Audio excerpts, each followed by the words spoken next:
break the dark. A single spark ignites the heart. But if we turn when justice calls, the chains we forge will bind us all. When truth is silence, when lies take hold, the cost is freedom, the soul grows cold. No one stands tall while another must fall. Freedom for one depends on freedom for all. We're mavericks of freedom, rebels in the fight, defending every voice, defending every right. For the moment we falter, the moment we stall, we lose our own freedom when we let others fall. You can't stand free while others kneel. When justice fades, it's freedom they steal. An innocent condemned, a crime unspoken, and with it the bond of liberty is broken. No tyrant rules without our consent. Oppression thrives where silence is spent. Stand for the weak, the silence is small, or freedom will crumble for us all. We're mavericks of freedom, guardians of the light, fighting for the truth, for what is just and right. For the rights of one are the rights of all. We rise or we fall by answering the call. Even those we may oppose deserve the rights we all uphold. For if we deny them what is fair, we build our own prison in despair. The fight's not easy, it never will be, but justice for one is the key to be free. We stand as mavericks, together we strive, defending the rights that keep freedom alive. We're mavericks of freedom, rebels in the fight, upholding every truth, protecting every right. When one is oppressed, we're all in a thrall. Freedom for one depends on freedom for all. So take a stand, let your courage rise. Defend the truth, don't compromise. For the soul of the world, the writing's on the wall. Freedom for one depends on freedom for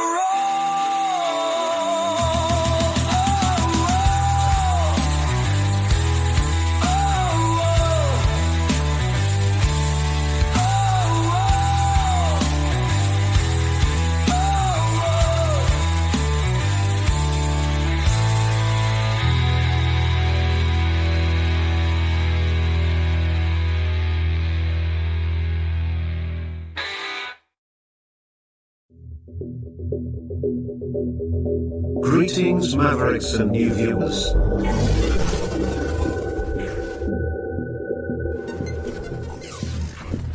Tonight, direct and live from the Maverick News Network World Studios. This is Maverick News with Rick Walker.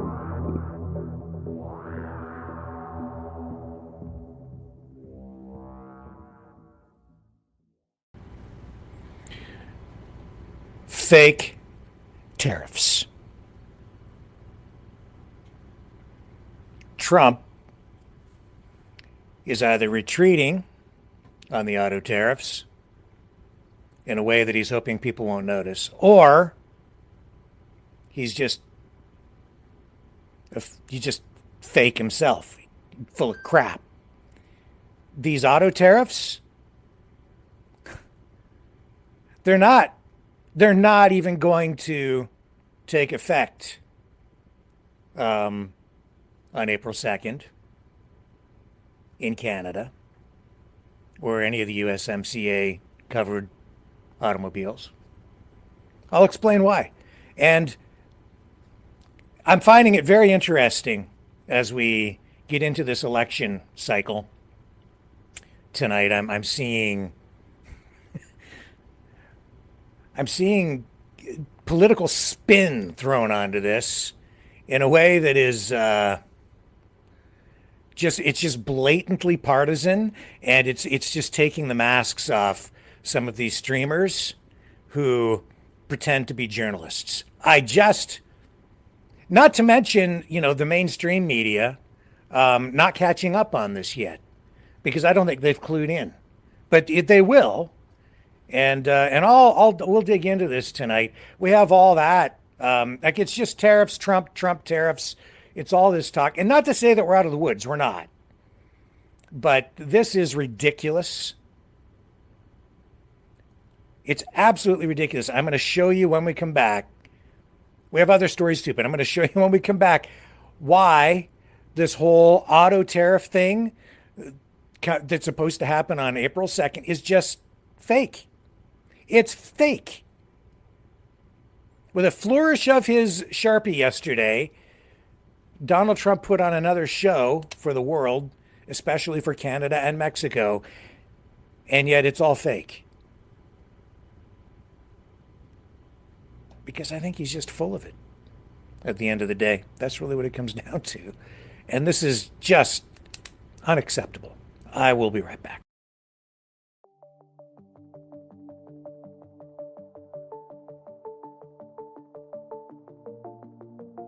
Greetings, brave Mavericks.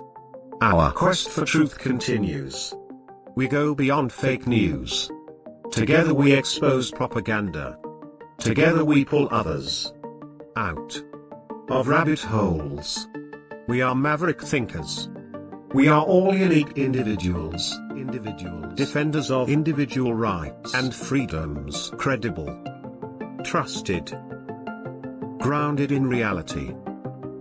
Maverick News, defending free speech,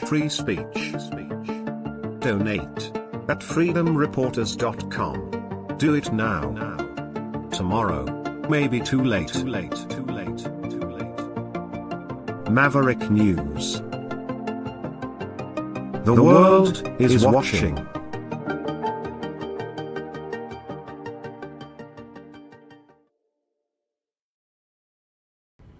Okay, I'm back.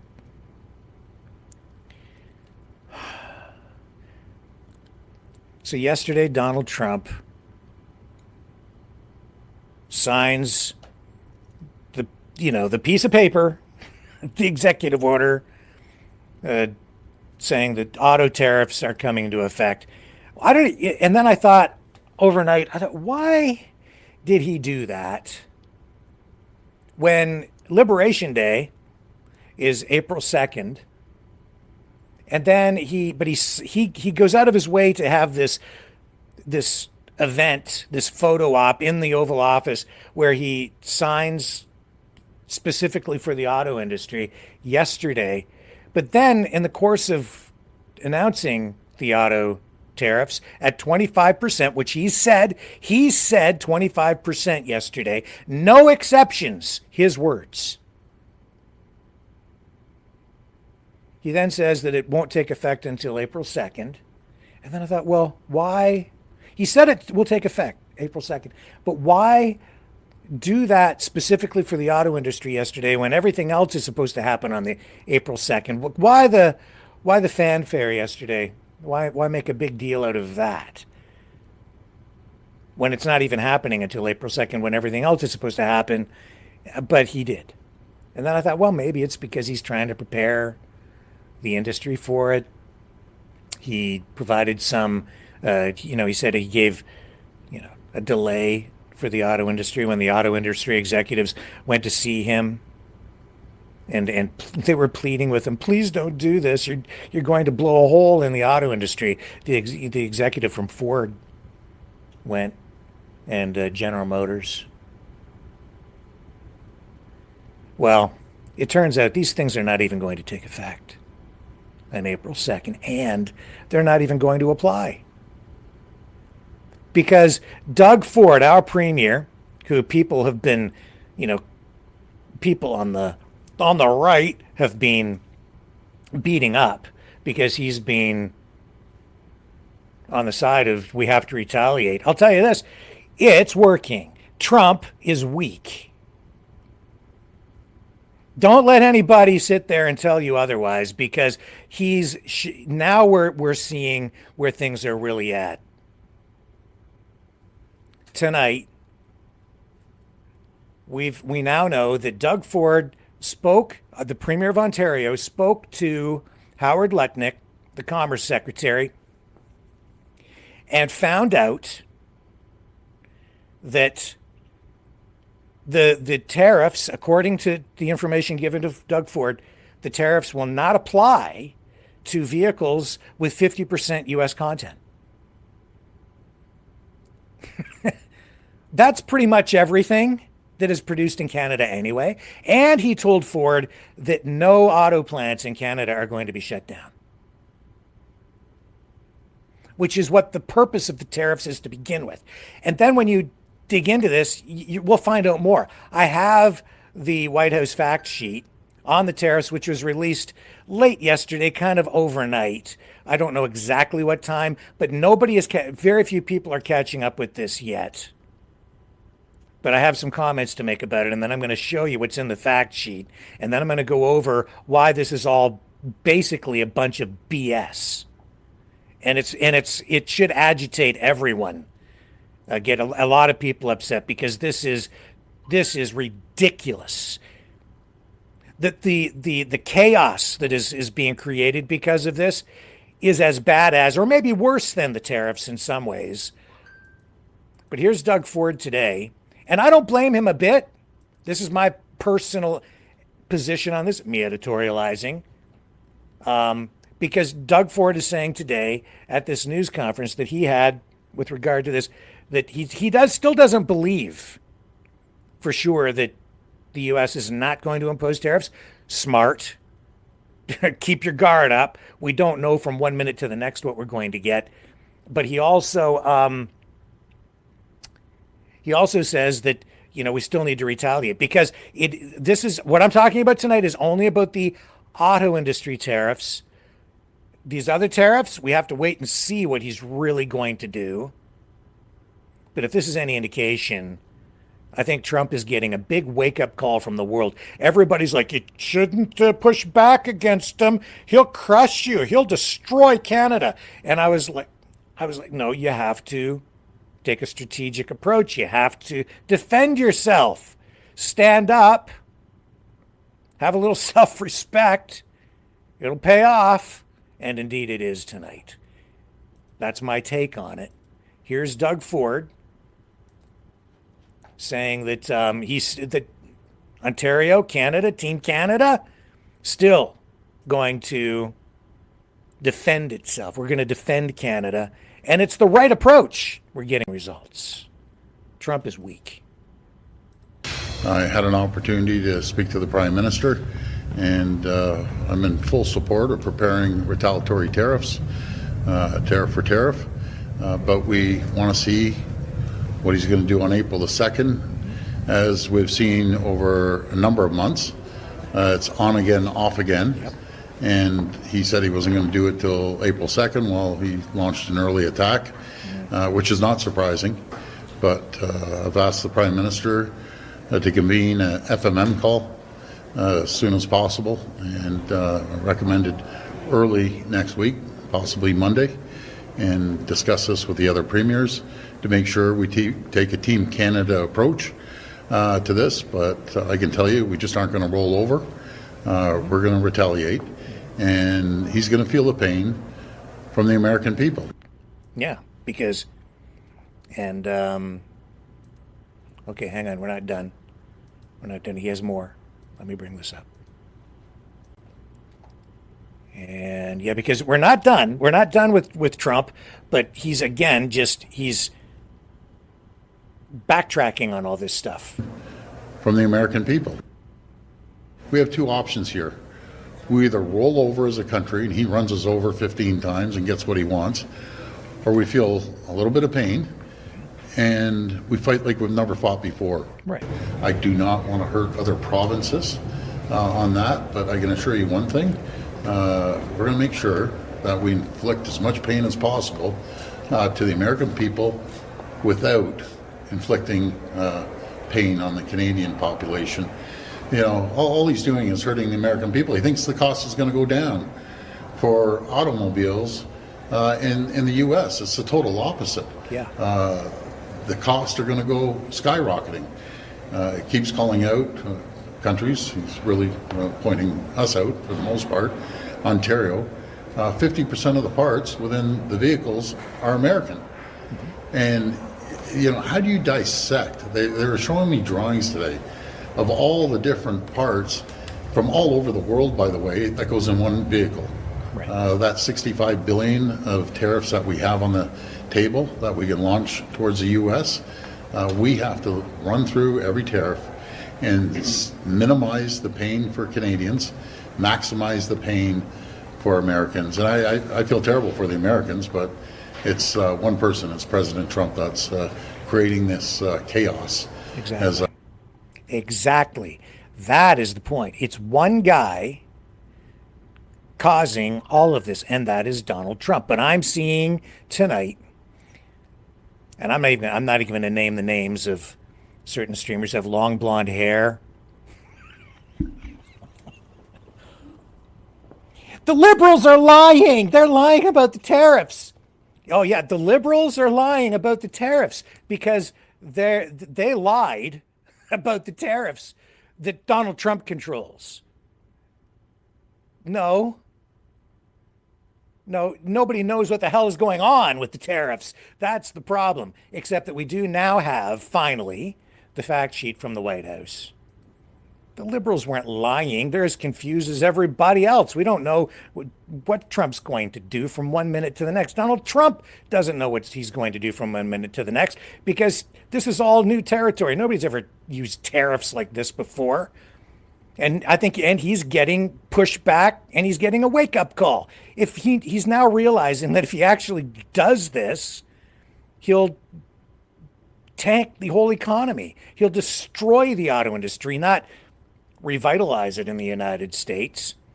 He's not going to repatriate it or bring it back because it was never stolen from the United States to begin with, not from Canada, certainly not from we didn't steal anything. We're not ripping you off. He's going to rip off taxpayers. He's trying to rip off Canada. That's what he's doing. He's trying to rip everybody off, including the U.S. taxpayers. Here's the fact sheet. And this is why it's all fake, okay? Because the 25% tariff will be applied to imported passenger vehicle sedans, blah, blah, blah, blah, blah. Yes, but if you read down, USMCA compliant automobile parts will remain tariff-free until the Secretary of Commerce, in consultation with U.S. Customs and Border Protection, establishes a process to apply tariffs to their non-U.S. content. So if these parts are USMCA compliant, basically, if these parts are made in America at a certain level, if you have U.S.-made parts, I think Letnick said today in the call with Ford, 50%, then the cars won't be subject to tariffs. Well, as you just heard Doug Ford say in that news conference, the vehicles produced in Canada already meet that requirement. That means these tariffs are not going to apply, which means this is all a bunch of hullabaloo over nothing. It's a great big nothing burger because what? Why is it a nothing burger? Because Trump is in retreat on this. So not only is it the 50% thing, they still have to come up with a process to determine how to apply these tariffs because it's very complex. If you just come, like, even at the border, they don't know how to apply this. Cars show up at the border from auto plants, right? How do you know what to apply on these parts? What percentage is it? What's the formula? The border, the customs people don't even know at the border at this point. You have to get these things in place. It takes time. And so now we're seeing that, well, if they're USMCA compliant, then it's exempt anyway. Well, what is USMCA? That's the trade deal negotiated during Trump's first administration that he negotiated with a liberal government at the time. And it replaced the North American Free Trade Agreement.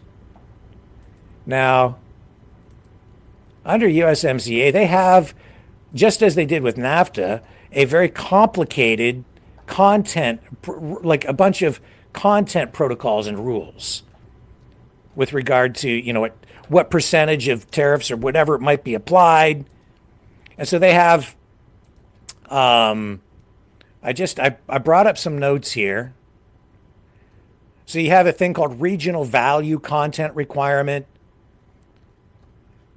for a passenger vehicle or light truck to qualify for preferential duty-free tariff treatment under the USMCA. At least 75% of its value must be derived from North American content that is produced in the United States, Canada, or Mexico. And that's a significant increase over the 62% requirement that they had under NAFTA. The agreement categorizes auto parts into core, principal, and complementary parts. Core parts are engines, transmissions, batteries for electric vehicles, and they have to meet specific RVC thresholds ranging from 75 to 85% of North American content. And then, see, on the Canadian side too, we've always, to make the trade arrangements work for Canada, we've always had required that a certain percentage of the parts coming off the assembly line, off an assembled vehicle or on an assembled vehicle, have to be manufactured in Canada too. So there was a certain level of Canadian content. It's a complicated formula. And it was, I think at one point it was sort of like if one vehicle is produced here, one has to be sold here. It was sort of at that level to make sure that the industry was robust here and vibrant, but you could have a mix of vehicles back and forth. So you could buy one of these from over there that produced in the States, but we had to export one over that way. It was just kind of a checks and balances thing to make sure that the trade was balanced and that the industry was sustainable on both sides.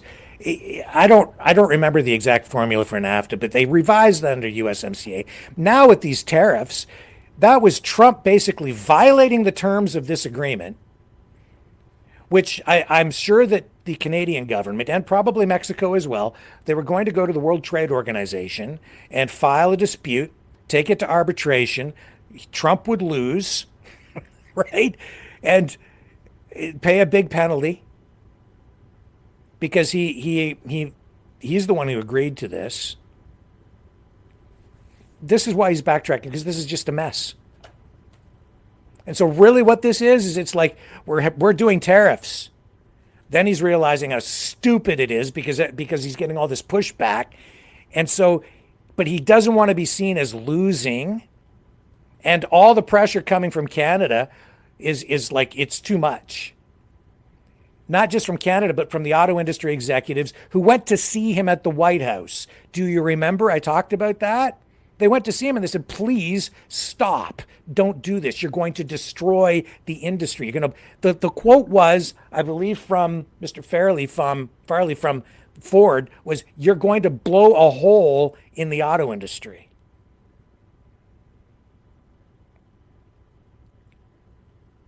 So he gave them an extra 30 days. Now we're at this point and he's having this, he put on this show yesterday, but that's what it was. It was a show. He signs off on it and hopes nobody's going to notice. But I just showed you the fact sheet on the tariffs. It's not real because he can't do it. We scored. Game's not over. We're still in the first period. There's more to come.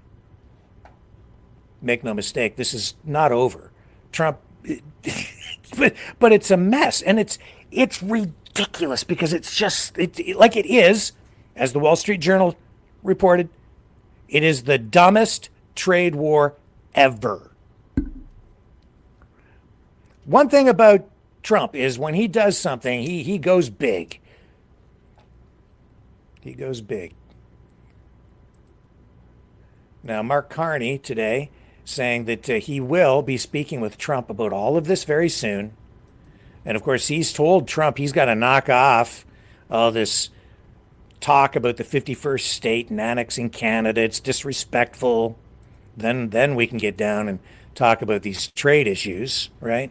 Well, today he addressed again these tariffs because of Trump's big show yesterday. And I don't know if at this point the information on the fact sheet and what the reality of it is, he'd even come back yet to Mark Carney, because this information is not really like out in the public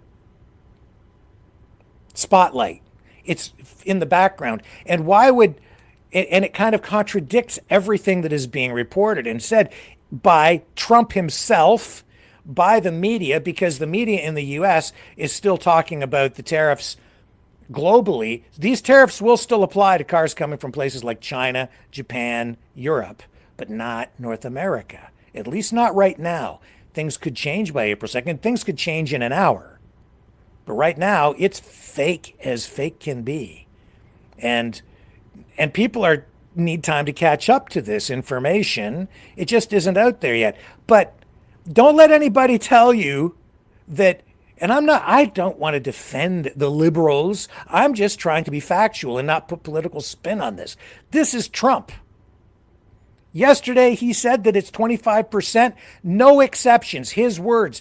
So that's the information that people are reporting, have been reporting. That's the information the politicians were going with until late today, when after Doug Ford got off that phone call with Howard Lutnick, that's when I clued in. And then I went and I found the fact sheet. Then I started to see these other streamers starting to pick up on information, but they're spinning it around because there's an election on. And they're like, the liberals are lying about it. I don't know what the liberal side is saying yet, if they've picked up on it, what they're going to say about the conservatives, about Polyev. I don't know how they're going to spin it, but everybody is making excuses for Trump. And you know why? The other reason? It's because they can't say what I'm saying.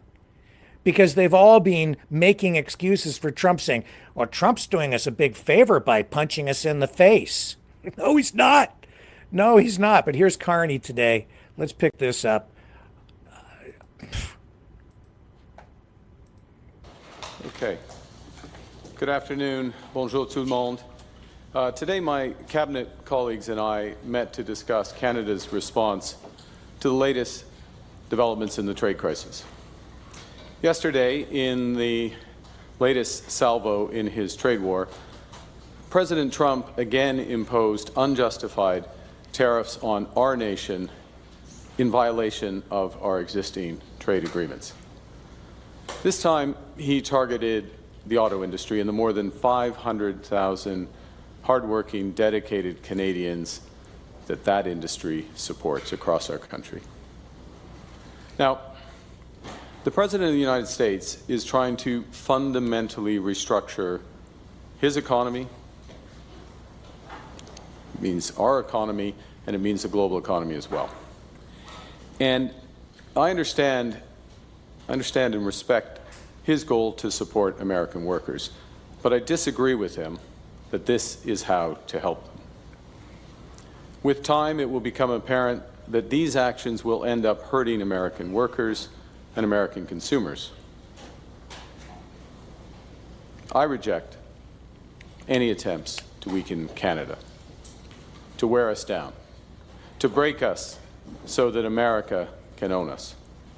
That will never happen. And our response to these latest tariffs is to fight, is to protect, and to build. We will fight the U.S. tariffs with retaliatory trade actions of our own that will have maximum impact in the United States and minimum impacts here in Canada. We will protect our workers and our industries during this difficult period. But above all, we will build a new Canadian economy. We will build Canada strong. Se battre pour nos travailleurs, protéger notre économie et nos concitoyens, bâtir. And Carney today saying that the United States is no longer a reliable partner, which is true now, que les at least at this point. Ne sont plus un partenaire fiable. Because you don't know what you're going to get from one day to the next. Les négociations compréhensives, on puisse rétablir un élément de confiance. And even with this fact sheet, what is coming out of the White House, it contradicts what's on the fact sheet. Le prochain But gouvernement I'm showing you now, tout ce because of what qui Lutnick said as suivra well to Ford, aura now we know where we're really relation going with this as of April 2nd anyway, différente avec les États-Unis. at least for the moment. Coming to terms with this sobering reality is the first step to taking necessary actions to defend our nation. But it's only the first step. Last night, the President of the United States reached out to schedule a call. I appreciate this opportunity to discuss how we can protect our workers and build our economies. I will make clear to the President that those interests are best served by cooperation and mutual respect, including of our sovereignty. Entre-temps, je viens de tenir Right. une rencontre So, avec no mon issues with comité that. ministériel And I'm pretty sure Pierre Canada- Poilievre will be on the same États-Unis. page with that. Je convoque une réunion des premiers ministres Mutual qui respect, se discuss, tiendra demain. get back to the Je bargaining vais table. If you want to rencontrer renegotiate mon conseil USMCA, that's des great. relations canado-américaines et je parlerai aux chefs d'entreprise, This, aux but this syndicats. tariff threats, aux blah, dirigeants blah, autochtones. blah, showbiz in the White Ces House. discussions permettront d'avoir une réponse It's like reality coordonnée TV. en tenant compte ce que le président There's no way to- décidera le faire No way to le manage 2 the avril, economy. date à laquelle il a menacé d'imposer des droits de douane supplémentaires. Soyons clairs. Nous sommes tous sur la même Like it's longueur worse than a d'onde. used car salesman, and that's what we've had on the Nous White House lawn reprendrons with avec Tesla, force. a guy Rien who's n'est against exclu electric vehicles pour now, défendre no, notre pays. hawking Teslas on the Let's White be House clear. lawn. We're all on the same page. We won't back down. We will respond forcefully. Nothing is off the table to defend our workers and our country. Now, to my fellow Canadians, I don't want to set unreasonable expectations. The road ahead will be long. There is no silver bullet. There is no quick fix. And I know and I understand that many are feeling anxious and worried about the future. Fundamental change is always unsettling. But I have every confidence in our country because I understand what President Trump does not. That we love Canada with every fiber of our being. Because we are stronger when we are together, and Canadians are uniting as never before. Now, we are going to have to live the lessons of recent months. First, that we have to look out for ourselves, and second, that we have to look out for each other. The federal government will do everything in its power to protect Canadian workers and businesses. We will be here for you every step of the way. In the past week, my government committed to use every dollar collected from our retaliatory tariffs to protect our workers. Et la semaine dernière, j'ai annoncé plusieurs I mesures. think we've seen enough for the moment. Yeah, and keep in mind that he's not just talking about the auto tariffs. Trump is still saying he's going to even put tariff on lumber. I think they're going to put a 25% tariff on copper. It's just dumb. It's really dumb. And just to reinforce what I've been saying about this not actually going to apply to the auto industry at all on the Canadian side on April 2nd. Look, here's the CTV report tonight. Right here.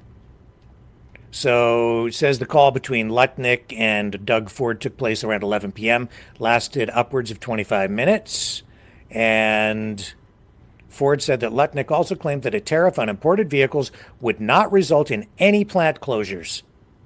Now, then he goes on, says something the premier says he doesn't personally believe. And yeah, you can't now at this point assume that this is going to remain the case because an hour from now, Trump may change the terms set out in the fact sheet. So keep going. We now we are forced to continue to find ways to diversify our trading relationships with other countries so that we can insulate ourselves from the volatility, the chaos coming from the United States now. That is the biggest problem we're facing. And this is costing companies, our economy, billions of dollars right now because nobody knows what to do. Nobody knows how to plan. People are not investing. They're pulling back on investing because they're afraid the tariffs are coming in. Then they're hearing that they're not coming in.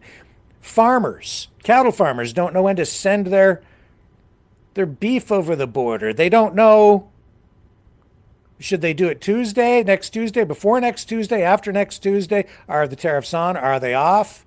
Do they have to rush to get their stuff to market in the next few days before the tariffs hit? Or will there even be tariffs? What's the auto industry going to do? Are they laying people off or not laying people off? How do they know? We have just-in-time delivery systems for the parts coming into these auto plants that I talked about last night. How do you manage a just-in-time delivery system for the auto industry, for auto plants, with parts going back and forth across the border every day right now, when you don't even know if next Tuesday there will be a 25% tariff on the parts that you're transporting, and if there's going to be a market adjustment in demand for your product, so you don't know how many cars to produce because it's a complete disruption in the market. There's no way for you to forecast to get even kind of a sense of where the market is going to be next Wednesday. And you don't want to have to stockpile vehicles, and that means, do you lay people off? Do you keep people on? If you laid people off last week, do you recall them to put them back on the assembly line? If you don't produce enough, you won't have enough to meet demand. You don't know. And then that filters all the way back down the supply chain for every piston, every battery pack, every tire, every brake pad, every tie rod end, every knob on every radio inside the car. If you have knobs, I'm old school that way. I like the knobs. You turn the radio on and turn it to make the volume go up, and then you turn it the other way to make the volume go down, and click, and it goes off. I wish we still had those instead of all that punching the buttons. Okay, editorializing. I just, yeah. And even under USMCA, at least 70% of the steel and aluminum used in a vehicle must be sourced from North America, United States, Canada, or Mexico to qualify for the preferential treatment under the terms of USMCA. And if it's under the terms of USMCA, I guess that these tariffs are not going to apply. So we're good. What was all this about then, Donald? Please enlighten me. Please. It's stupid. And then, of course, because the election is on, we're getting all this political spin around it, and people get confused. So the politicians are trying to use it on both sides, all sides. The streamers are trying to cover their butts. You know, a lot of these people are paid, let's face it. So their opinions are a little slanted. It just, and then because they've been in the you can't say anything about Donald Trump that's bad because the MAGA mob will come and sick you, and then you'll lose your clicks. Yeah, well, I know, but then there's journalism.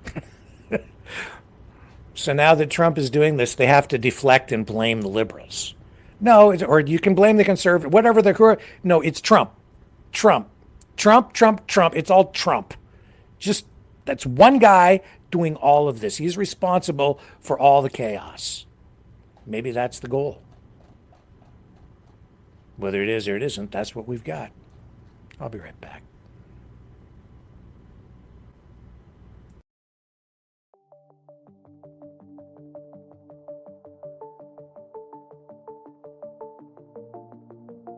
Greetings, brave Mavericks.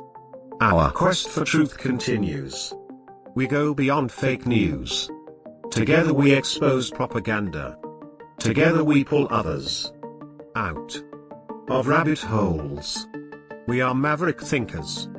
We are all unique individuals, defenders of individual rights and freedoms, credible, trusted, grounded in reality. Maverick News, Maverick News.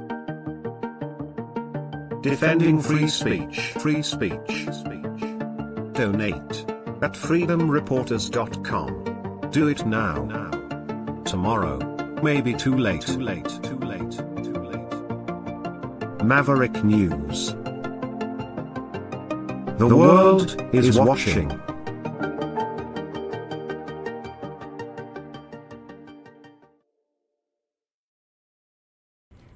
Okay, I'm going to look in the chat and see who I've triggered tonight.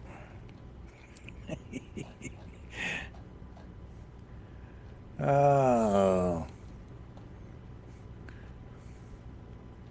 I'm over in the YouTube.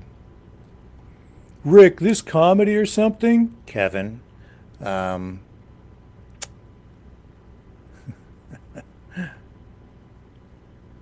That's fact. Can he go 5 minutes if they're crying about Trump? Oh, pfft. If Trump could shut his yap for 5 minutes, maybe I could. The orange orangutan. Who else wants to take a shot at me tonight who's a coward and never calls in but hides in the shadows, sometimes behind fake names, to attack me? Let's read my hate chat. Kevin Bullock. Rick moved to BC from Ontario was like moving to another country. Don't know what that means.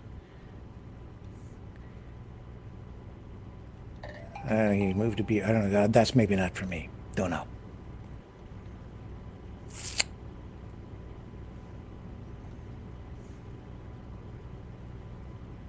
I don't know. Is Kevin, are you talking to me? Rick, do you have boots? I don't know what that means.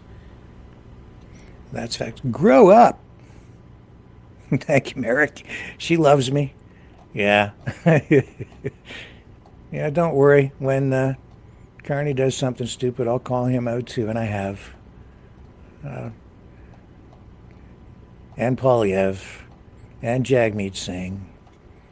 Yeah, somebody says, is Rick being paid by the Liberals? Yeah.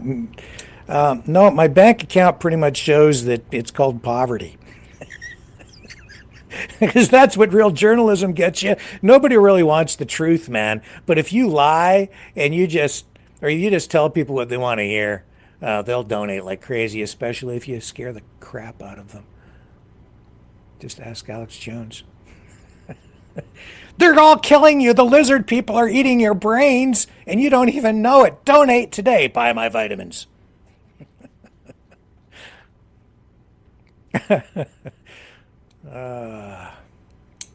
Anyway, okay. That's enough of that chat. Let me go over to the Rumble. See if there's any love in there for me tonight. Does everybody hate me in the Rumble chat, or does anybody like me tonight? I think it's a little more forgiving in the Rumble chat. Oh, Linda's back. Hello, Linda.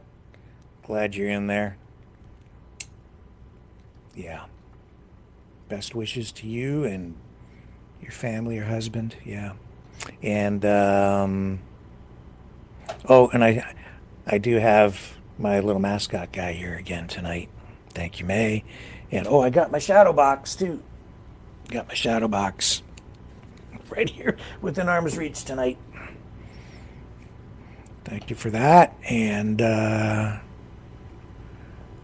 Dog Mom says, we love you, Rick. Thank you. All right. King Charles, the king that Canadians love to hate. There's another guy who takes it on the chin, right? He has cancer, and apparently he went in for some medical treatment and is experiencing side effects. So they're keeping him over in the hospital. So we're following that just to see if that becomes something more serious. Not really quite sure how serious it is at this point, but we'll keep you posted if there's any major development on it. For now, I think that we're just making note of it, and we'll come back to it if necessary. And what else do we have going on? Oh, yeah.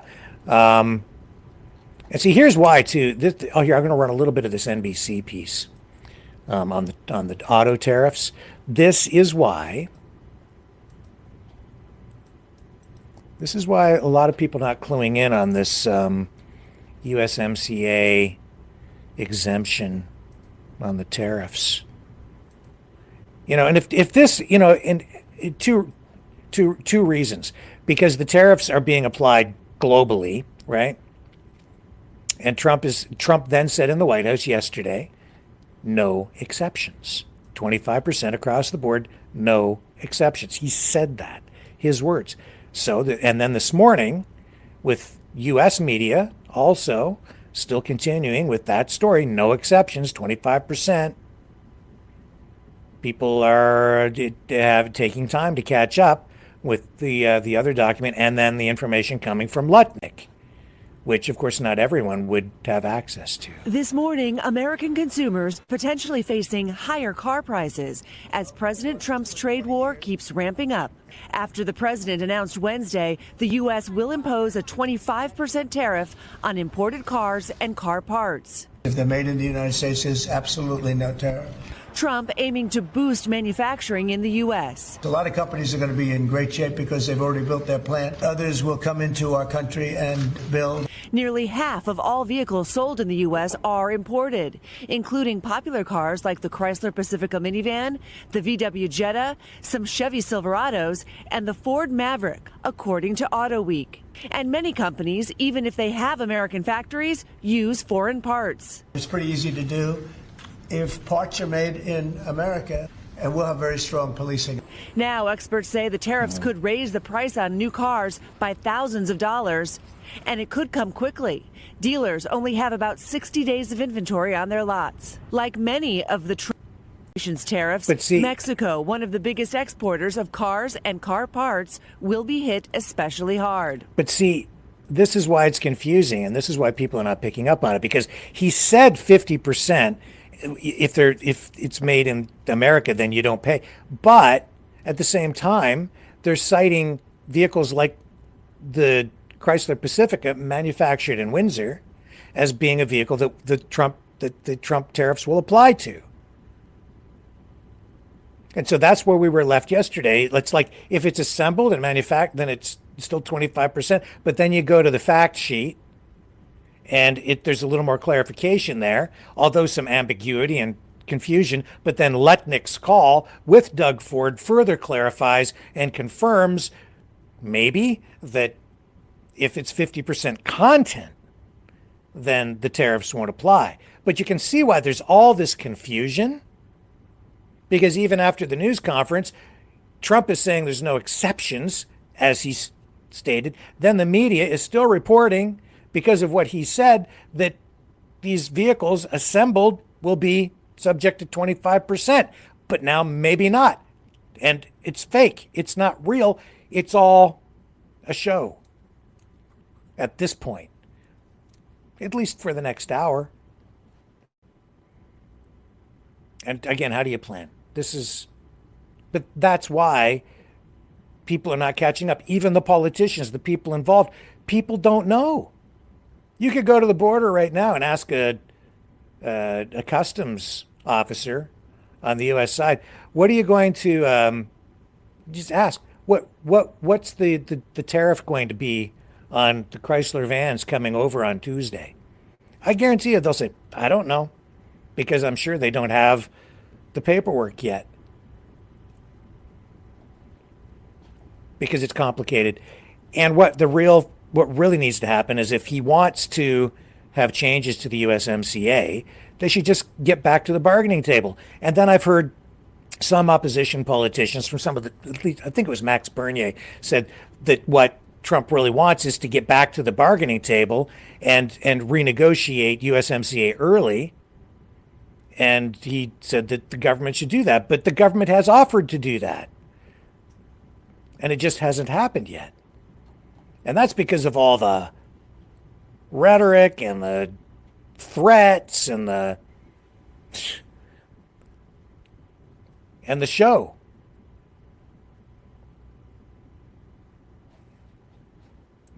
I'm actually getting tired of it. We should talk about other stuff. But the other stuff is all crazy too. Like today, you've got Keir Starmer, right? Saying that Putin is playing games on the ceasefire. And Britain is stepping up because of the United States now being an unreliable partner to Europe, and it's destabilizing the geopolitical realities out there. Again, it's because of one guy, Trump, turning the world upside down. And for what? Here's Keir Starmer today, news conference, talking about Ukraine and how what Europe needs to do in his view. Let me start by thanking President Macron for bringing us together today. Between the two of us, we've now convened 4 of these meetings in either London or Paris. And it's now, obviously, over 2 weeks since Ukraine agreed to an immediate 30-day ceasefire. That offer is still unanswered. It's over a week since Putin agreed to an energy and infrastructure ceasefire. But since then, Russia has hit energy infrastructure in cities across Ukraine. This was a meeting of the They've increased their bombardment, Coalition of the Willing firing today. over 1,000 long-range drones at the country, hitting Ukrainian homes, schools and hospitals, with widespread civilian casualties. One drone killed a mother, a father and their daughter, an innocent family. Then this week we saw the agreement on a ceasefire in the Black Sea. I welcomed this as a vital first step forward, but within a few minutes of the announcement, Russia set out new conditions and delays. Right. Now, President Trump has rightly called them out for dragging their feet. And we agreed here in Paris today that it's clear the Russians are filibustering. They are playing games and they're playing for time. It is a classic from the Putin playbook. But we can't let them drag this out while they continue prosecuting their illegal invasion. Instead, we should be setting a framework and a deadline of delivering real progress. And then we should hold them to that deadline. So here in Paris, we've agreed that we must go further now to support the peace process, support Ukraine, and increase the pressure on Russia to get serious. That means, first, stepping up the military pressure. So the Defense Secretary will chair the next Ukraine Defense Contact Group on the 11th of April to marshal more military aid and keep Ukraine in the fight. Because peace comes through strength. That was one of the main messages reasserted today and emphasized today all around the table and the meeting. Second, it means increasing the economic pressure on Russia, accelerating new, tougher sanctions, bearing down on Russia's energy revenues, and working together to make this pressure count. We also discussed how we can support the implementation of a full or partial ceasefire when it is in place, and how we can build on efforts towards negotiations on a just and lasting peace. That remains our shared goal, and it's what the Coalition of the Willing is designed to support. The political will from partners here today was clear. And this week in London, we hosted over 200 military planners from 30 countries, coming forward with contributions on everything from logistics and command and control to deployments on land, on air, and on sea. That work continues at pace. We will be ready to operationalize a peace deal whenever its precise shape turns out to be. And we will work together to ensure Ukraine's security so it can defend and deter against future attacks. This is Europe mobilizing together behind the peace process on a scale that we haven't seen for decades. Backed by partners from around the world, we are determined to deliver a just and lasting peace, because we know that it is vital for Ukraine and Europe as a whole. And I am clear that it's also vital for Britain. Okay, so that's enough. I will say this. The one good thing that has come out of this Trump's approach to Ukraine is this.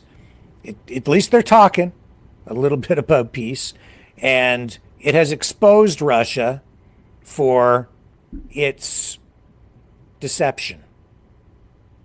Because by beating, by having Trump and Vance beat Zelensky into submission, even though he's the victim in the whole damn thing, it's true. They beat him up. He agrees to an unconditional ceasefire. That was 2 weeks ago now. And so to all these people out there who are like, why doesn't just Ukraine just stop? Well, they agreed to. And why hasn't it stopped? Because Putin refused. It was very, very simple. Stop shooting.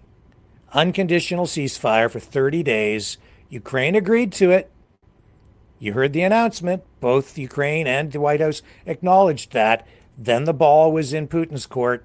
What did he do? He came back with all these demands. He could have just said, okay, we'll just stop for 30 days. Like the other side. But no, didn't do that. That's a fact. You can go look it up if you don't believe me.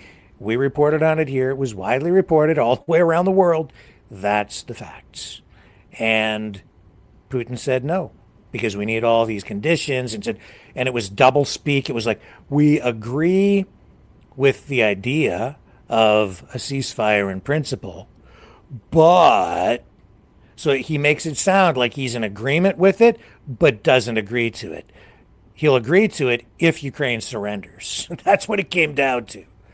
And, of course, that didn't work. And then it's just been, hacked and slashed and pared down into this deal, this ceasefire in the Black Sea, where essentially Ukraine agrees to stop blowing up the Russian Navy using drones that they have developed to use underwater and in the water.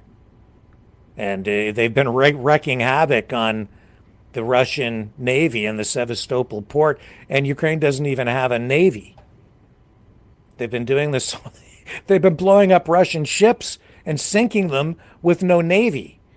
And Russia is like, okay, let's have a ceasefire there. It's advantageous more for Russia than Ukraine at this point, although later a ceasefire there would maybe allow Ukraine to get its grain to market by shipping it out through the Black Sea, through a different port, which they still have some access to. But, and that's important for the Ukrainian economy, to be sure, but they're not at that point in the season right now. And when they had the agreement before, also of note, it was Russia that backed out of the grain deal, which was supposed to allow, this is a long time ago now in the conflict, back near the beginning, that was supposed to allow Ukraine to get its grain out and then to allow safe shipping through there. Russia backed out of it. They ended it. So this is again, it's just that's the positive side. Is it's taking the veneer off this narrative that Russia is the one that wants peace and Ukraine is to blame for everything. It's just not true. And so we're still a long ways from peace, obviously. What else do we have lined up for you tonight? I think we're kind of at this point. I had some other clips kind of related to this stuff, but we don't really need to get into that. Why don't we just take a few minutes here and I will get the phone system set up and you guys can call in. We'll do a little bit of a call in tonight if you want. And I will be right back on the other side of this. You know, someone very profoundly once said many years ago that if fascism ever comes to America, it'll come in the name of liberalism.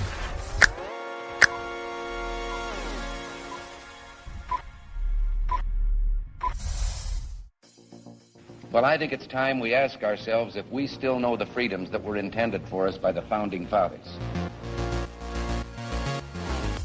If we lose freedom here, there's no place to escape to. This is the last stand on Earth. The entire world is watching. Every dictator, every crazy dictator in the world is watching.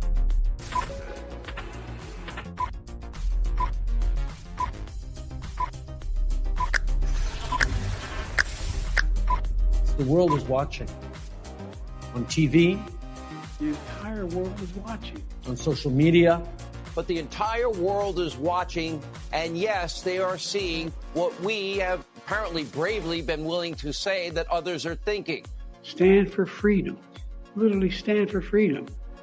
Let's get this done. The entire world is watching. We're at war with the most dangerous enemy that has ever faced mankind in his long climb from the swamp to the stars. Maverick News. Maverick News. Maverick News. Let me have more control of my own destiny. The world is watching.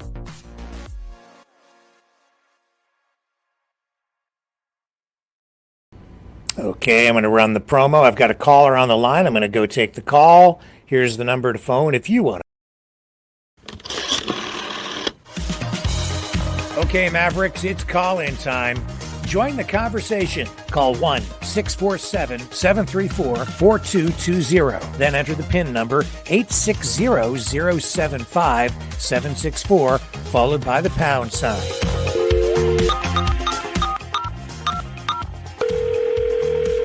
Exercise your right to free speech. Call 1-647-734-4220. Then enter the PIN number 860-075-764, followed by the pound sign.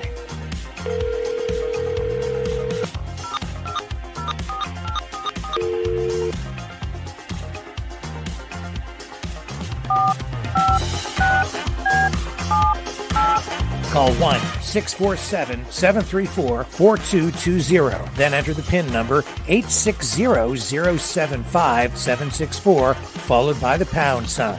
Maverick News. Call now. The world is watching and listening to you. Okay, let's bring our first caller in tonight in just a second here, and I'll just put the number up on the screen for you as well, everybody, so that it'll be on the ticker on the bottom. You can join. Oh, no, not that one, Rick. This one over here. I think this one works. There we go.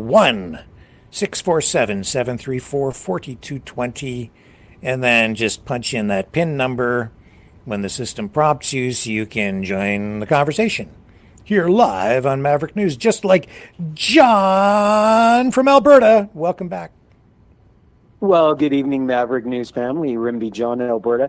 And all my love and friendship to Dragon, my dear friend in Montreal. I didn't mean to be hard on him last night, but I love him. I love him. I love him. Anyways, just want to stay on real quick, Rick.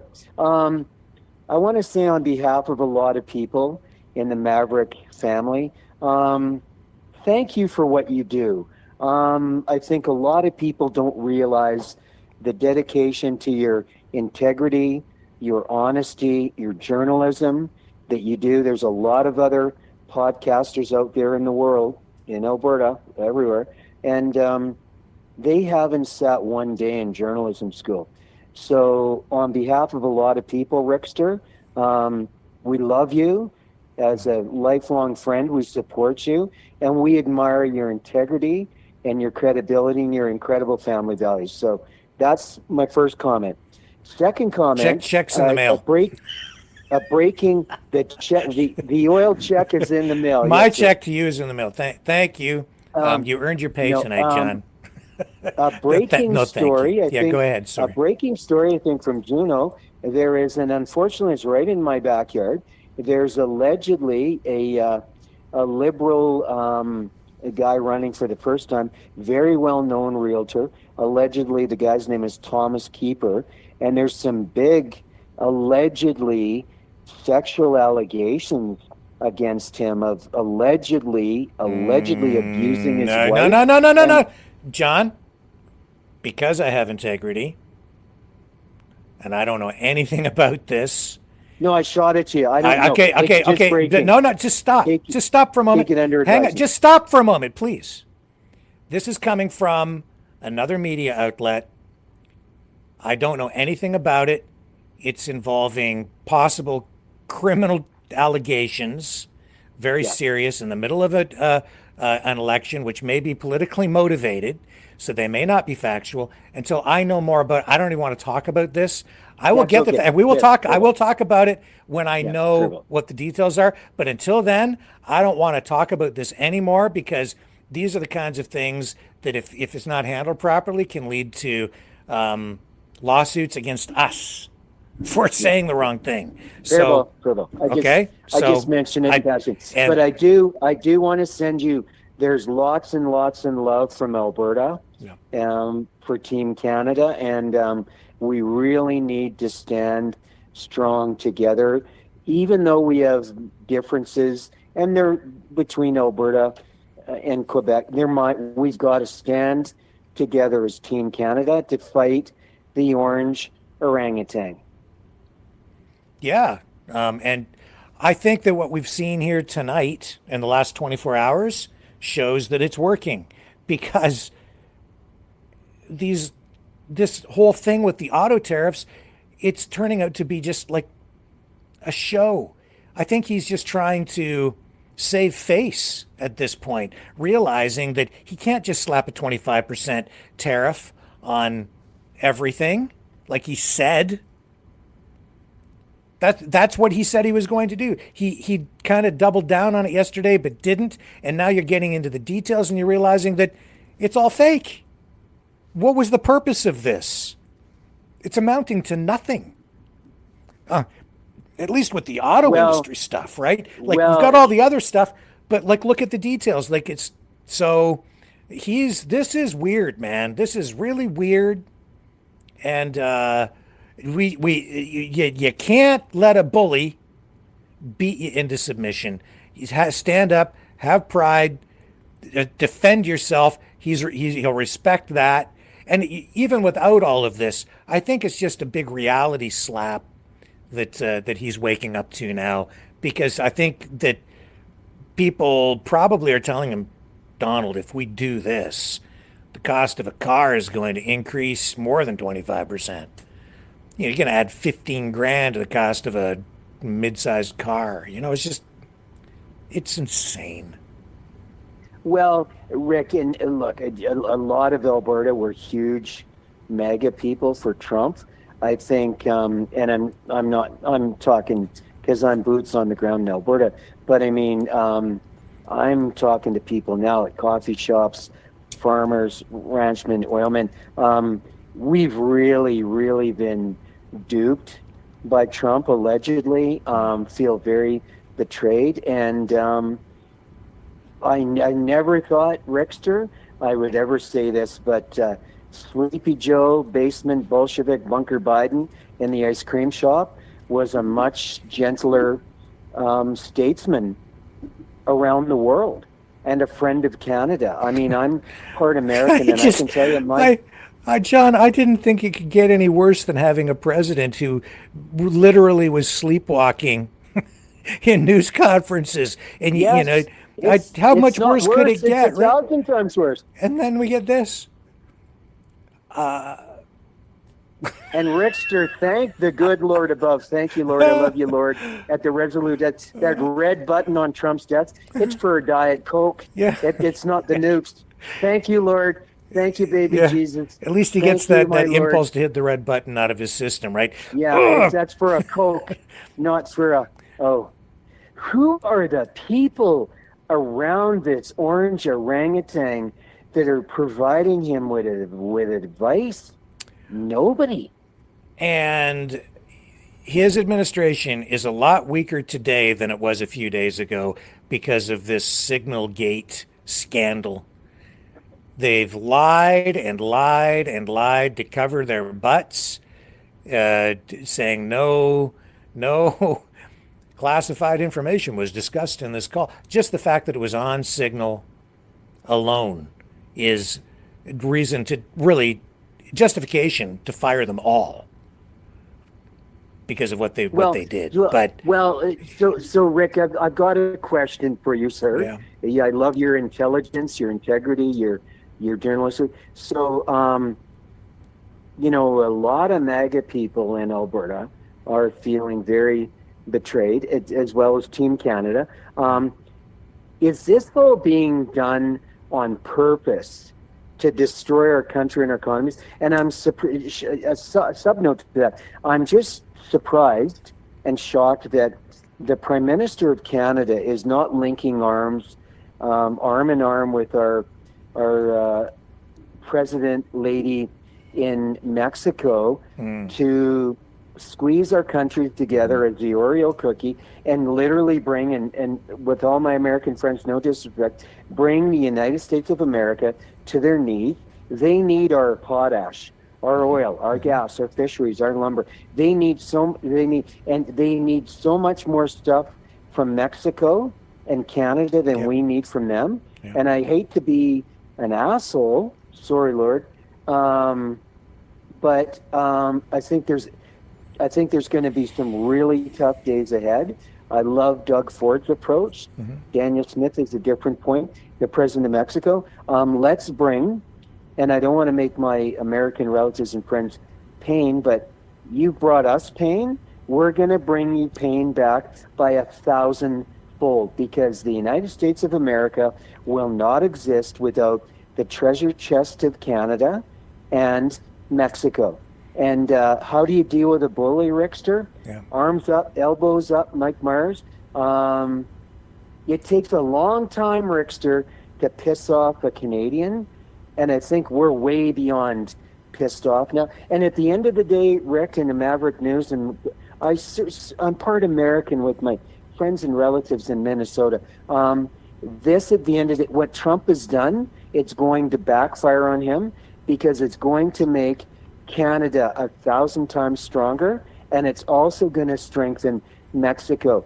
Everything Donald Trump is doing, it's going to backfire on him, and it is already. There's cracks in the armor. And what do you think, Rick? That's exactly the case. Yeah, I agree with you. That's what is on display here tonight. These tariffs are already backfiring on him. The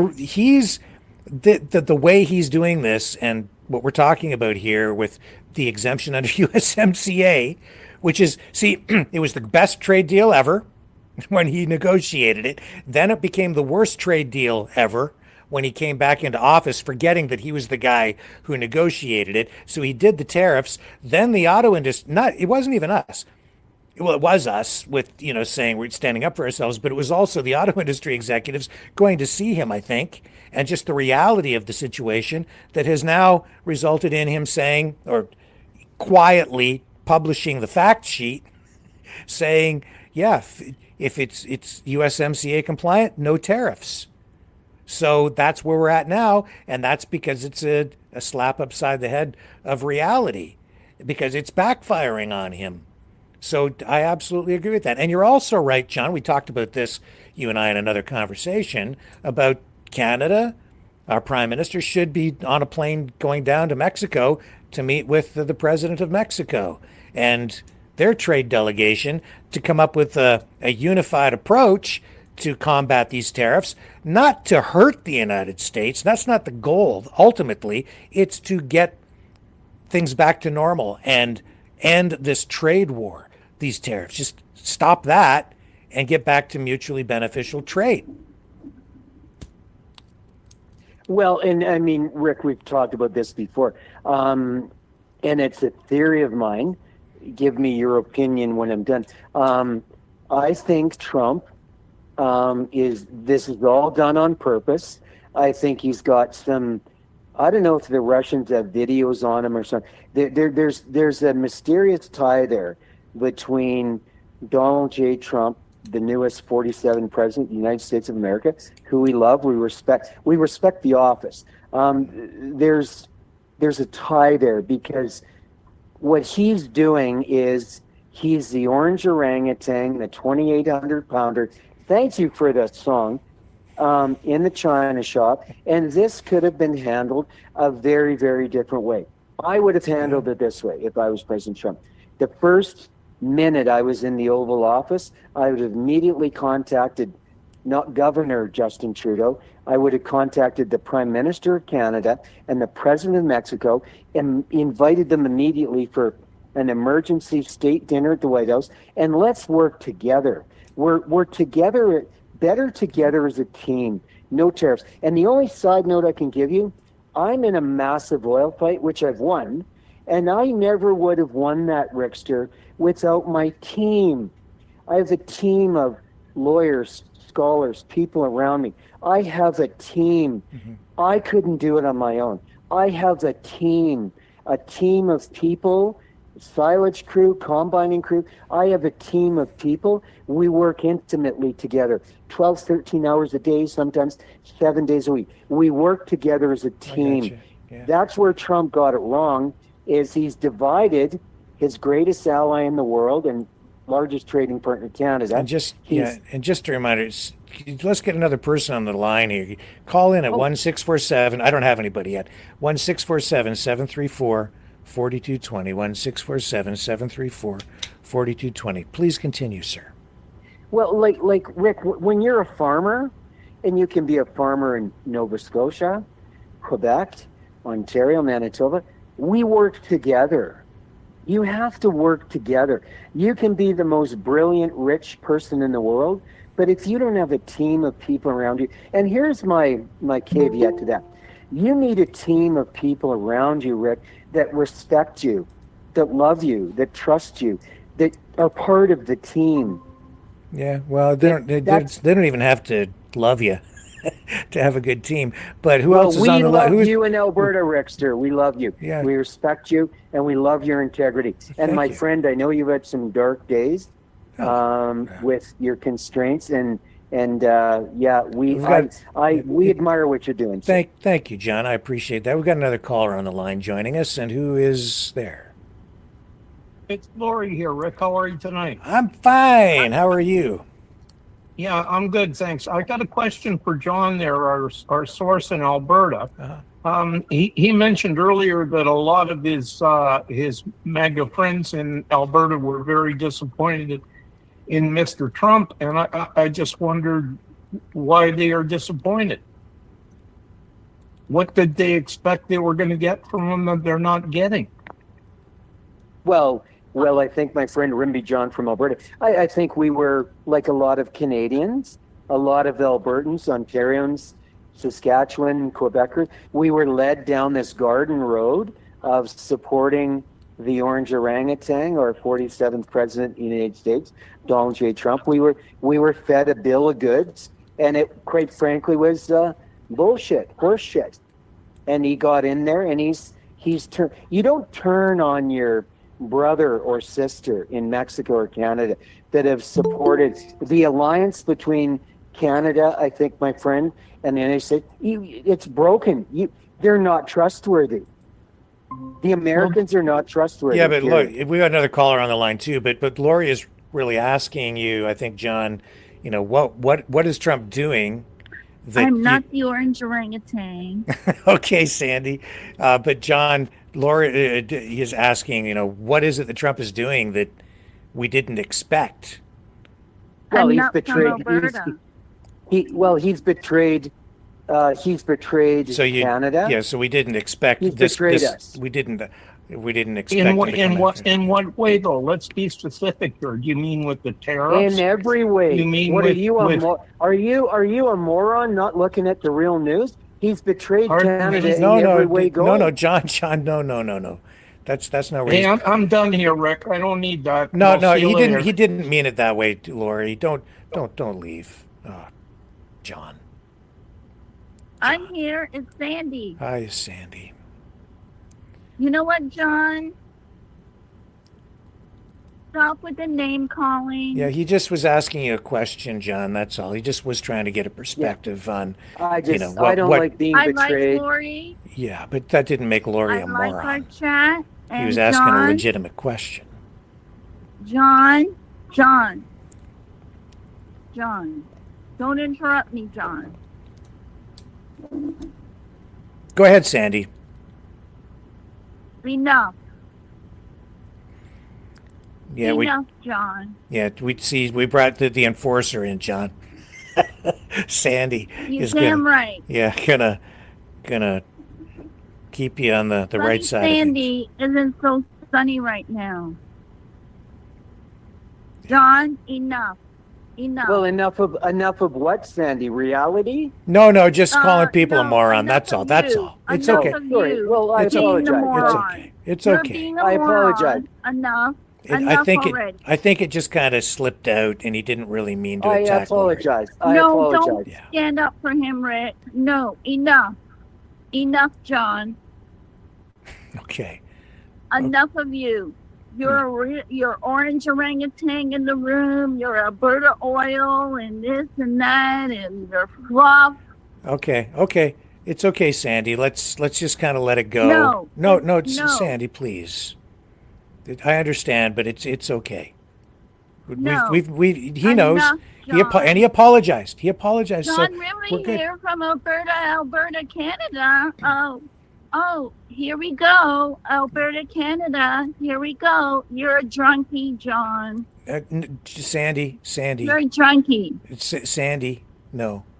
Come on now.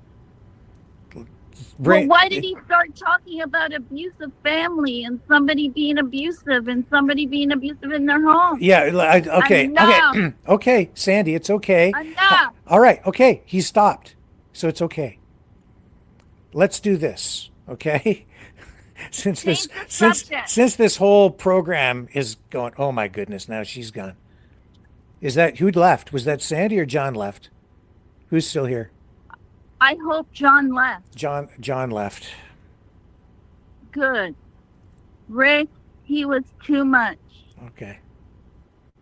He's too much. He's abusive. Okay, it's Sandy.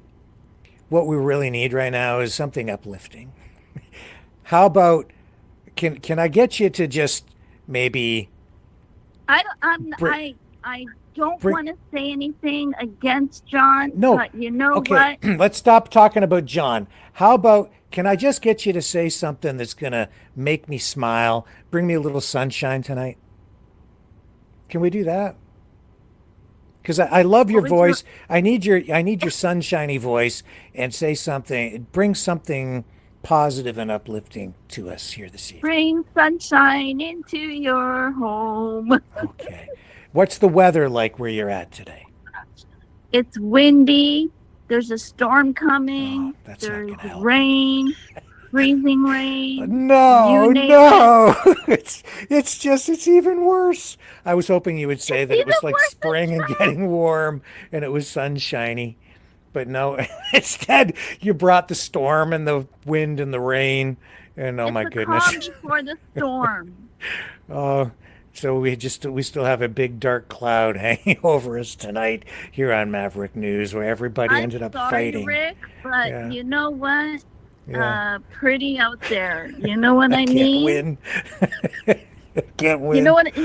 Have you ever heard a saying? You know what I mean? Jelly bean. Yeah, I've heard that. Yes. I use it a lot. You know what I mean? Jelly bean. I do know what you mean, Jelly Bean. Who's on the line now? Oh my goodness. Who's on the line now? Don't blame me. No, I'm not blaming you. Sunshine and lollipops. It's Isabel. Rainbows and Isabel.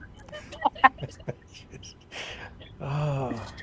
I I can't love sing, Isabel. but I gotta laugh. Come on now. What day I is it love today? Is Isabel. it Thursday? Yeah. It's I lost a Thursday. day. I thought it was still Wednesday. That's how my life is No. going. But No, what, hump Isabel? day was yesterday. What's the weather like Yeah, where that you're was at? hump day. Where I'm at, Yeah. we had sun all day. Oh, finally. Good. Thank you for that. It was sunny. Was it? And it Isabel, warm? where are you from? I'm from Glencoe. I'm not far from Rick. Yeah, it was sunny here too. Awesome. Are you Scottish? Born, yes. Kemper, yes. But I mellowed out because I live in Canada now. I'm sorry. Oh, I have a little Aberdeen in me. Oh. Oh, I've been here since, my God, 1957. Woo. Oh wow. Yeah. When were you born? Kilwinning in Scotland. Really? Yep. Beautiful. I love Scotland. So do I. I just can't go there because when I fly, I pass out. So I end up on a gurney in the airport somewhere. Okay. I don't fly well. How old were you? I was 5. I don't know if this is news, but it's an interesting conversation. Who else is on the line? Oh wow. Tonight? Somebody just called in. Norfa. Norfa, what would you like to talk about? I would just like to say I am so sorry that the evening started like this with the calls, and that we love you, love your show. We learned so much from you, and we're in sunny Florida, and we're coming back home to Vancouver in about 3 weeks. Just trucking, doing our thing. Yep. Good. And so I was just calling in to say a friendly hello. Well, thank you for that, for bringing a little Florida sunshine our way. Tell me, is everything okay down there? Are you having any issues with people saying, get out of our country, you crazy Canadians, or is everything cool? No, I haven't had anything like that happen. Everything's been pretty good. Mind you, I haven't talked to a lot of people, and I mean, I'm not walking around saying, hey, I'm from Canada. I'm not Waving taking your any Canadian chances. flag with your maple MAGA Right hat. on. Yeah. Well, it's really funny you should say that, Rick, because we used to run the, on our big rig, we used to run the Canadian flag as well as the U.S. flag. You still there, Rick? I'm still here. I'm just listening, yes. Oh, okay. Sorry. Yeah. Sorry. I thought I dropped it. But we used to run the Canadian flag and the American flag because we're cross-border drivers. So, but now these days, I don't put a flag up. I don't even put one up at home. Never mind. I'm just concerned for our safety. Yeah. Yeah. Can I say something, Rick? Sure, Sandy, go ahead. Okay, my sister went to Florida, and they have a house there in Port-au-Prince, Florida. I think I pronounced it right. And they went through the borders, and it was clean, it was safe, and everything was fine. Good. That's good. I'm glad to hear that. Amen, And I'm glad to hear that There's things a seem to sunny be side. stable where you're at there, Norfa. It's hard to when you're not there. It's hard to gauge some of these reports, right? And how much of a problem there is with the relationship between Canadians and Americans down there. Whereabouts in Florida, Norfolk? We unloaded in Miami this morning, and now we're heading up to Orlando tomorrow to load for Toronto. Oh. Yeah. I used to like going. We used to because I'm a biker, but we used to do the rallies down there for the Goldwing group. Oh boy! Awesome. And it was great. We were always welcomed with open arms. Here come the Canadians. Not so sure anymore. Yeah, for sure. Yeah, absolutely, for sure. Like when we crossed the border, like there's actually the state of Arkansas. This had me kind of concerned when we had left. I intentionally had told our dispatcher do not send us to Arkansas, because since Trump's been in, what do you call them? I can't remember. The mayor of Arkansas said that any truck drivers coming from anywhere that come into the state of Arkansas, if you do not hold a U.S. driver's license, your truck will be seized, you'll be fined, and you'll be sent back to wherever you originate from. And so I specifically had said to our dispatch, look, it's apparently, it's still on the table, they're discussing it. Why this came about, it came out of the blue. I don't even know why, but they are still discussing it. And lo and behold, we got very unlucky, got a load for Arkansas, so we had to go into Arkansas. But when we pulled into the highway scale, they gave us the green light. They actually pulled Buddy in that was beside us, and they just said, keep going. But I'm thinking, because maybe they saw it was a Canadian plate on the truck, that they're like, oh, those are the Canadians. They'll be fine. I think it was more from the Mexican side that they were concerned about. Oh, it's still scary though. That's scary. Actually, yes, and it did scare me actually. But you gotta keep a strong front, right? Yeah. But I'm not as comfortable working down here right now as I used to be. I find myself to be very much on edge lately. So yeah. Well, But with the gotta way pay the things are bills somehow. going, I mean, it puts everybody in an anxiety state, right?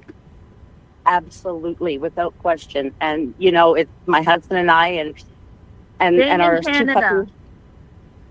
Yeah, unfortunately, the money is cross border. Just running in Canada just doesn't do it anymore.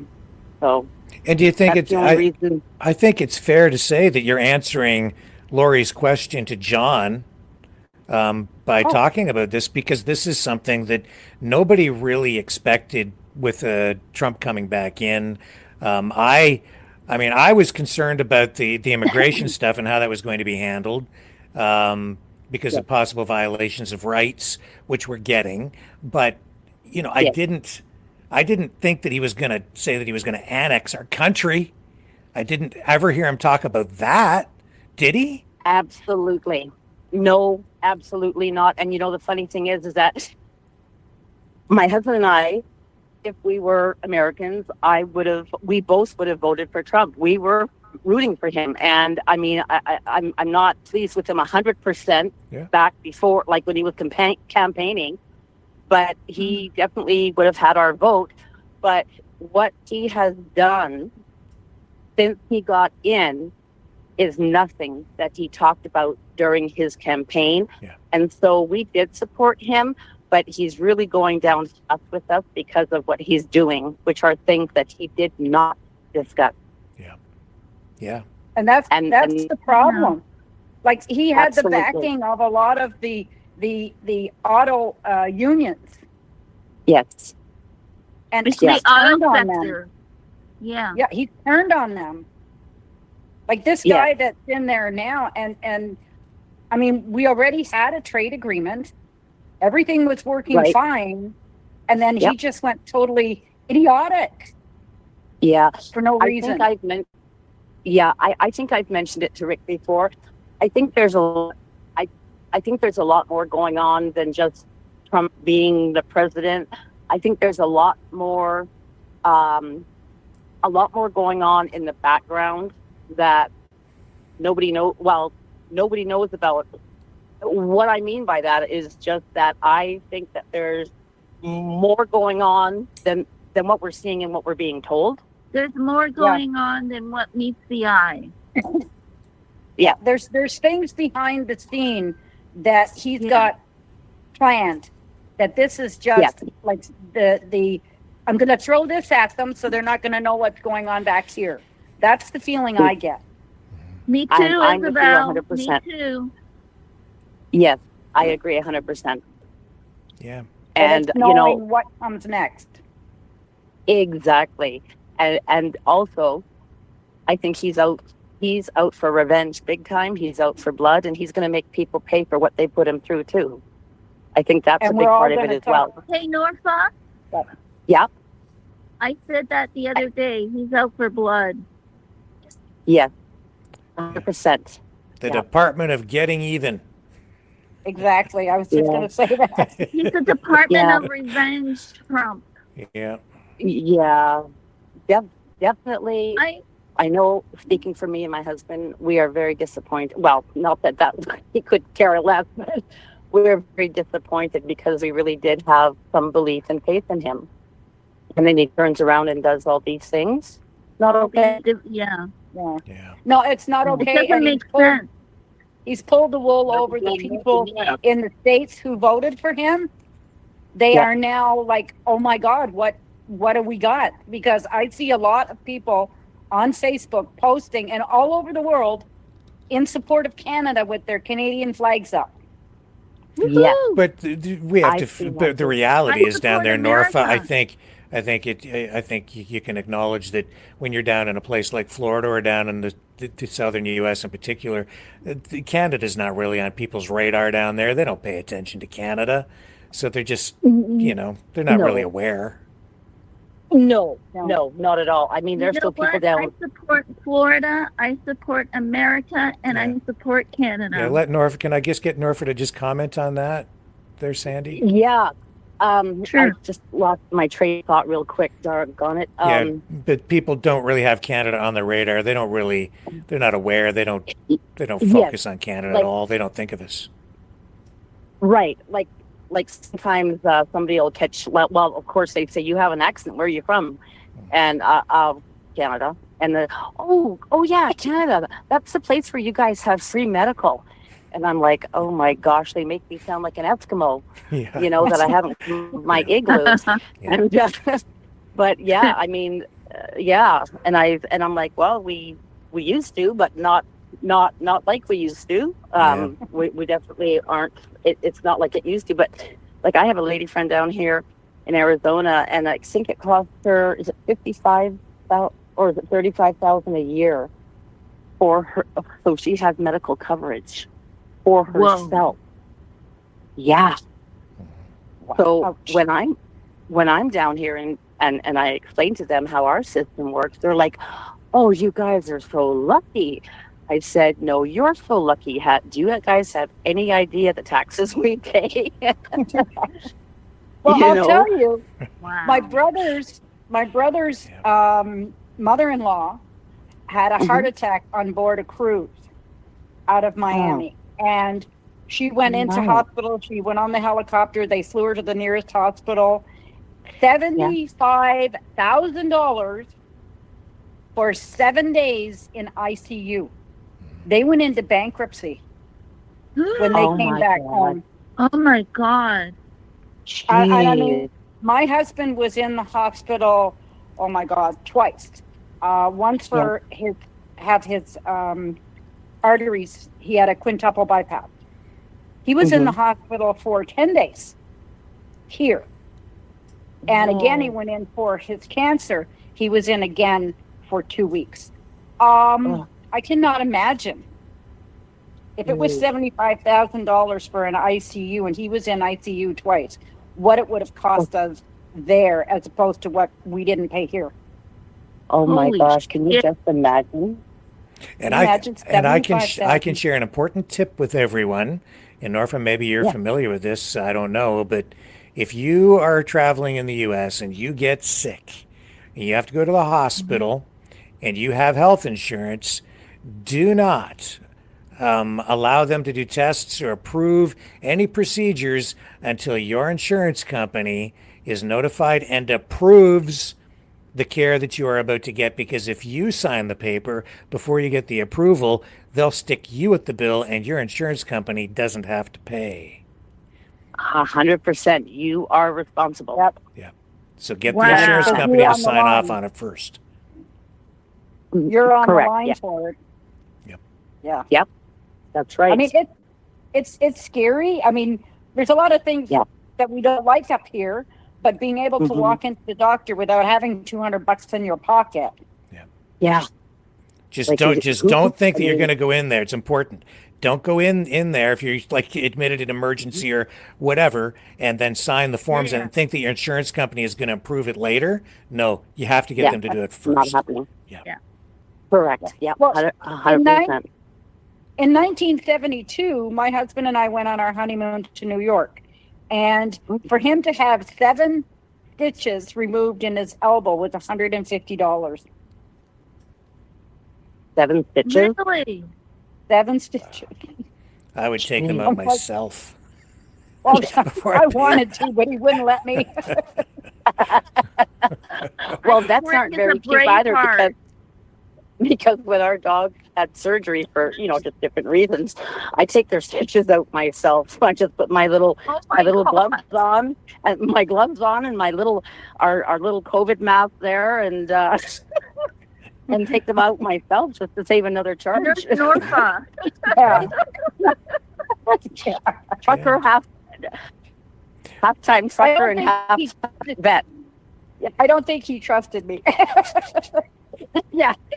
No kidding. Eh? Isn't it amazing what you learn about medical and doctors? And it's pretty amazing. Yeah. Although there are certain, like my brother-in-law went down. We used to go to Kissimmee, Florida, and he went down one year, and he had a set of dentures made down there. And I almost fell over when he told me it was only $450. And he said, "But that was really cheap." I said, $450? He goes, "Yeah, it would have cost me $3,200 here in Ontario." Yep. Unbelievable. Rent That is is more just than wicked. $450. Well, listen, guys, the clock is ticking here. Let's go around the clock, our clock, and we'll start with Norfa, and we'll just get a final thought from everybody as we wrap up tonight. Okay. Nice chatting with everyone this evening on the phone as well as in chat. And I hope that things can go a lot better for every one of us because we sure need it. And I just hope that these government officials can get their stuff together and really start taking care of us because, again, everyone in this world needs it right now, very much so. I agree. Okay, Isabel, your turn. Well, I want to thank Norfa for joining the group. I wish you a safe trip back. I really do. And yeah, we need to keep our heads cool. We're through this. I mean, what else can we do? And maybe, the officials will get their shit straightened out. Yeah, and I think we've already made some progress, as we've seen with these auto tariffs and the current status. And Sandy, give me some sunshine, please. Thank you, Norfa. Thank you, Isabel. Thank you, Sir Rick.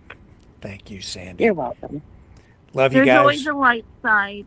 All right, and tomorrow, I think the Vances are still going to Greenland, but they've revised their travel plans so that they're not going to irritate the Greenlanders or the government of Denmark quite so much because they're going to stick to some military bases there and visit there. I don't think she's going to the dog sled races because she was told they didn't have a ticket and they didn't want her.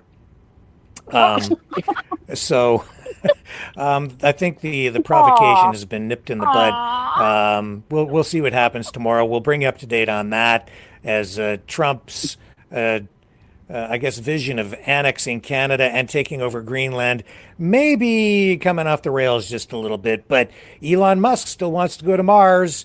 I will see you guys tomorrow night, 7 p.m. Eastern on the flip side. And here's Maverick and the News Brothers and Mega Mars.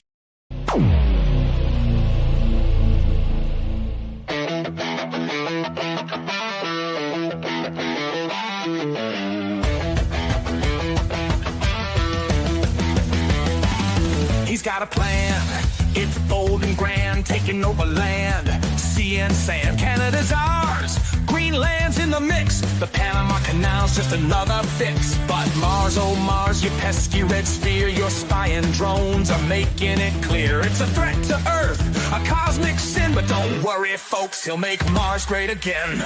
MAGA Mars, you're the 53rd state. Under Trump, your future is great. With Elon Musk and the Space Force too, we're slapping tariffs on your Martian crew. Make Mars great, yeah, make Mars ours. Wave that flag on the red rock stars. We'll impose sanctions, taxes, and fines. Martian exports know they're crossing the line. The Martians cry foul, but Trump doesn't care. He'll build a space wall floating up there. Elon's on board with rockets ablaze. The stock market's loving this Martian craze. He says, trust me, folks, I know the deal. Martian gold is ours, this plan is real. MAGA Mars, you're the 53rd state. Under Trump, your future is great. With Elon Musk and the Space Force too, we're slapping tariffs on your Martian crew. Make Mars great, yeah, make Mars ours. Wave that flag on the red rock stars.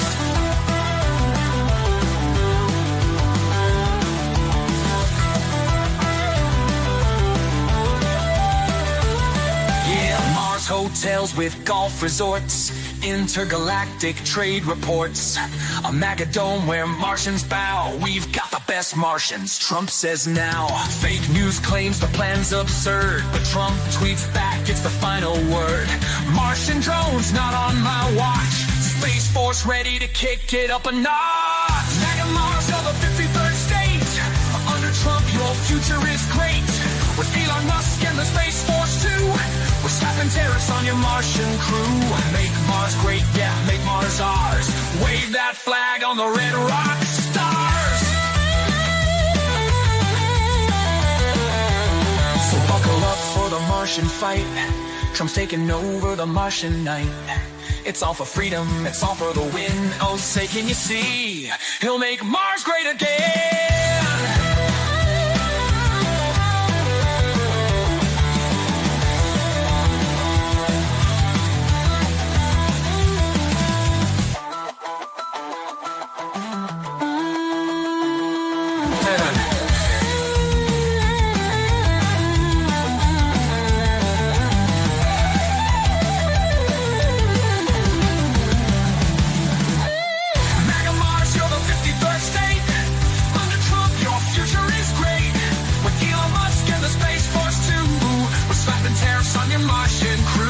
Make Mars great, yeah, make Mars ours. Wave that flag on the red rock stars.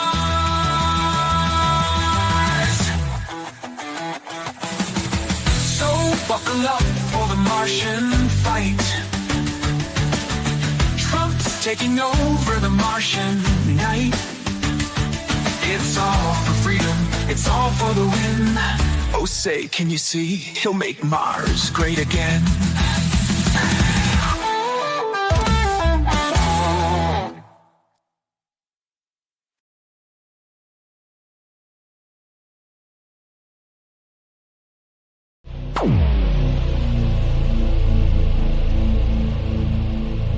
This has been a Maverick Multimedia production.